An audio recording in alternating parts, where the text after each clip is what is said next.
has been placed on the Apostle Paul. And you would see early on that maybe this Apostle Paul is going to fulfill his promise. After all, once he was healed, once the eyes was opened, Paul went to Damascus. He preached. He went to Jerusalem. He argued and reasoned with the Grecians. But a funny thing happened to the man to whom all of these promises were given. At the little later in the chapter, verse 29, verse 30, 30 said, which when the brethren knew, they brought him, Paul, down to Caesarea and sent him forth to Tarsus. For a number of years, the great Apostle Paul, the man who would revolutionize the history of the world, sat in Tarsus.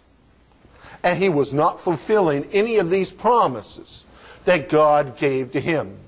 He was sitting there, not preaching to the Gentiles. He was sitting there, not preaching to the children of Israel, and he was not experiencing any of the persecution or any of the things that would happen to him later on. This man was sitting in Tarsus.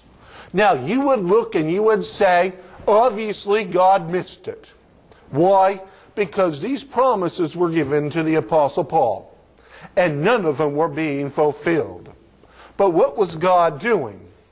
God was putting the pieces in place for the Apostle Paul to do what he was supposed to do. God had begun a work in the Apostle Paul, but he was putting the pieces together for that work to be completed to its very end. While Paul was sitting in Tarsus, Peter had to go and witness to Cornelius. It was there that Cornelius accepted Jesus and salvation was brought to the Gentiles. Now, no one would say this is a part of Paul's ministry. But Paul could not do what the Lord had called him to do until Peter did what he did here. There was a church movement in the city of Antioch where people were accepting Jesus right and left. Well, a minister had to go to Antioch. A minister had to start the church there. Now, his name isn't given. It was Barnabas who was sent from Jerusalem to see what was going on. But some unnamed minister went to Antioch and he preached the gospel. He did not realize he was part of the puzzle of the Apostle Paul's ministry. The Lord had begun a good work in Paul's life. But all the pieces had to fall into place before Paul did what he did. And that means that minister had to go to Antioch. He had to preach the gospel to those in Antioch. And they had to accept Jesus and be baptized in the Holy Ghost to the point where Barnabas was sent from Jerusalem to see what was going on. This is an important piece of the puzzle. Yet what could people say about the Apostle Paul at this point? They could say that nothing was happening in his life. That maybe God did not give the right call to Ananias when it came to the Apostle Paul. But Paul was waiting because the Lord was putting the pieces together for his ministry. The Lord has started a good work. But he needed Peter to do what he did. He needed an unnamed minister of Antioch to do what he did. He needed Barnabas to go up to Antioch to see that he needed help. And then take the short little boat ride to Tarsus to find Paul. All of these pieces had to be put into place. People would say nothing's happening in Paul's life.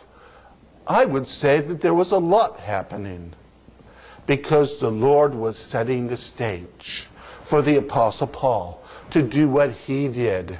The Lord, he called Paul. He had him sit in Antioch for another year. But nothing's happening in this man's life. How in the world is he reaching the Gentiles? He's just sitting in Antioch. But the Lord was getting the pieces together, because he had to get the elders of that church ready to receive a message from the Lord which said, I have called out Barnabas and Paul for a mission from me. Those men had to be in place, so Paul would know that the mission that he was on, that he was set apart for, came from the Lord. Another piece of the puzzle. The Lord started a good work, but all of these things had to be set in place. Now, if you have read the first missionary journey, and I know every one of you has at some point, you would notice something very peculiar. It is not worded Paul and Barnabas. It is worded Barnabas and Saul, later Barnabas and Paul. Important because at this point it was Barnabas who was still leading the way. Follow me along here for a second. In chapter 14 of the book of Acts, verse 12, it reads, and they called Barnabas Jupiter. For those into Roman mythology, you would know Jupiter as the main god, the lead god. For those familiar with our solar system, Jupiter, it is the biggest planet. It got the name Jupiter because Jupiter was the lead god. Paul got the name Mercury because he was the chief spokesman. But the one who was the boss at the time was Barnabas. So again, you could say Paul is not reaching his full potential. Paul is not completing the mission that he has. You could say this, but it would not even be remotely close to the case. Why? Because Paul is being set in place for what is going to happen. All the pieces has to fall into place. That means Paul getting speaking experience and getting persecution experience under the tutelage of Barnabas on this first missionary journey. All of this is happening to set Paul up for the call that the Lord has.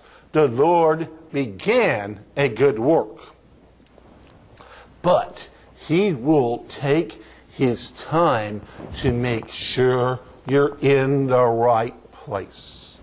There was one huge piece of the puzzle that had to fall into place before the Lord could finish the good work that he had for Paul. Acts 15. What happened in Acts 15? Once and for all, the church leaders, that would be the Jameses and the Johns and the Peters, they had to come to this conclusion. Gentiles could be saved by faith. They came to that conclusion. The Lord did not open Paul's ministry to its greatest hour before that was done. The Lord wanted that piece of the puzzle established before Paul went to Greece, before Paul went and started to write his epistles, before the promise that Ananias gave Paul way back in Acts 9, this last piece of the puzzle had to be established. Paul's ministry grew and prospered once this Gentile issue was settled once and for all. But when it was settled, what happened then? The Holy Ghost takes Paul on a journey where he's not supposed to talk at all to anyone regarding Jesus until he reaches Greece. And when he reaches Greece, what happens? The potential and the promise of Acts 9 is fulfilled in its greatest form. Paul goes to Macedonia and he preaches in Philippi. He goes and preaches in Thessalonica, in Corinth, in Athens, in Berea. He brings revival into this area. And the promise of Acts 9 is fulfilled. But it took a long time. Why? I know it's easy to say, well, the Lord had to get Paul ready. The Lord had to get all the pieces in place before Paul could do what his mission was. Once the Lord got those pieces in place, then the Lord could finish the good work that he started in the life of Paul. And that's why Paul, here at the end of his life, he can write to these Philippians and say, being confident of this very thing, that he which hath begun a good work is home.